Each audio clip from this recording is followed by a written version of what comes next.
Hello, my creative friend, and welcome to this week's Photoshop Artwork Tour. I'm Hayley, and I'm a photographic artist who teaches photographers how to become artists too. In today's video, I'm showing you how I created an image that's one of my personal favorites, Time Flies.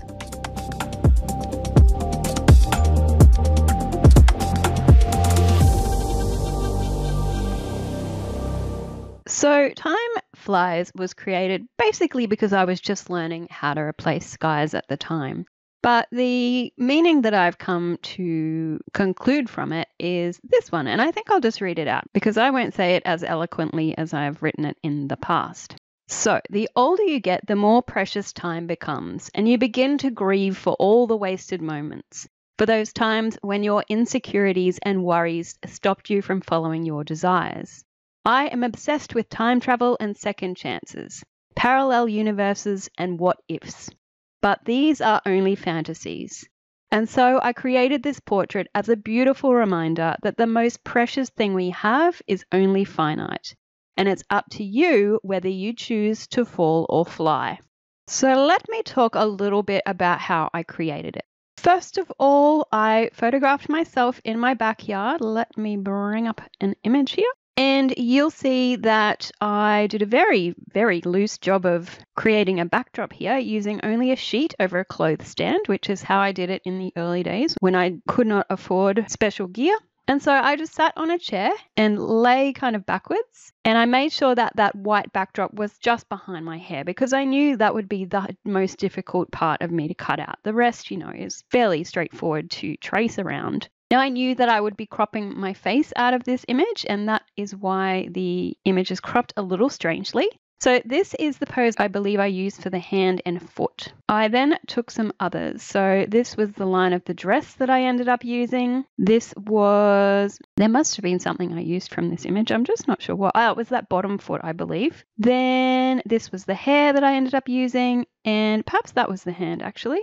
So it is a hodgepodge of different poses that we'll see a little bit later on. Now for the background, I knew that I was going to be replacing the sky to make it more moody. So I actually shot this at a public garden. Obviously it's a lavender field and it was a very grey day. So the sky was entirely white, which made it super easy to cut out in Photoshop. The clouds I used were this one, which no doubt I probably just shot in my backyard on an overcast day, which I love to do. And so that resulted in Time Flies. Oh, one more image I didn't show you, which is the dropping the hourglass. So my mum had happened to find it at an op shop that week and I thought it would be perfect for an image. And so I popped some cushions underneath so that when I dropped it, it wouldn't break. And I photographed it with a lower shutter speed to give the impression that it was moving. And I also photographed it with myself standing behind the pink dress because I knew that in the final image, I would be dropping it in front of my pink dress. So I wanted to have that pink background behind the translucent glass, as you'll see here. So let us work through how it was created. So first I brought in that background that I decided I was going to use. This here is just simply lightening up the bottom. I thought it was a little bit too contrasty compared to the rest of the image. Then I popped in my sky.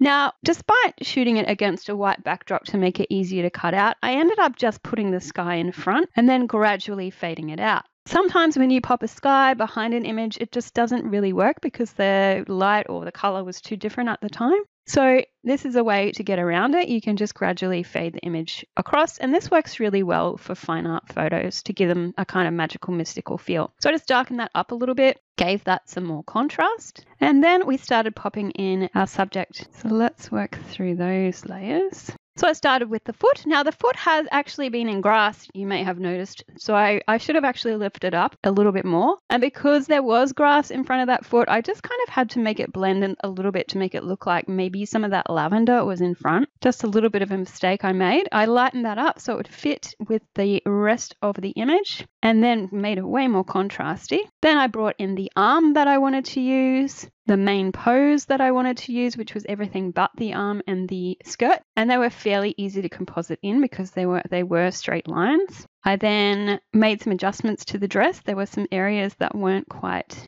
complete, so I fixed those up. Then I've added in the hair, and this hair was really hard to mask actually, even with that white backdrop. So in that one there was a bit of a blue hue, so I'm just using this to take some of that out. Then I changed the color of her to match the background. It's really subtle. And then I started adding in more hair. So that was the kind of flicky movement there. It just looks kind of like she's not really moving, but this just makes the image a little bit more dynamic, like she could be falling. So I'm just doing a few more things to the hair to make it blend a little bit better. Then I popped in that hourglass, and it was in front of her, so I had to carefully mask some of the fingers over top to make it look like it was actually in the scene and that she was just basically dropping it.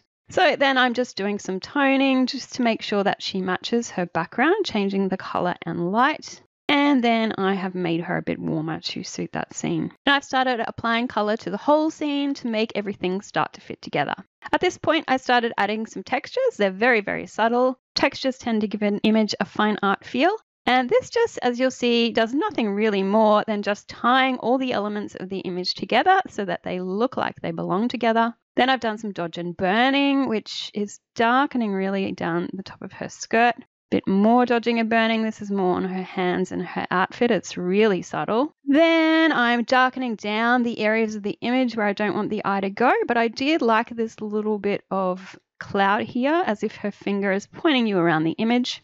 So I've lightened that up so you can actually see it. Working on her feet, coloring a little bit. This I was just directing the light. I felt like her feet were the brightest thing. So by adding a bit more light to the top of the image, your eye tends to go more to her face. Just some more tonal adjustments here. I think I just made it a little bit bluer, which I quite like. Even bluer again, especially in that sky.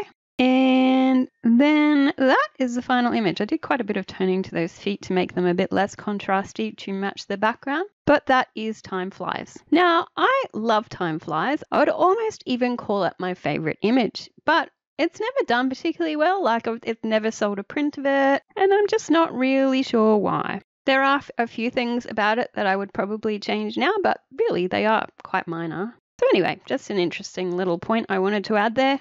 Thanks for hanging out with me today. I really appreciate you sharing your time with me when it is all too fleeting.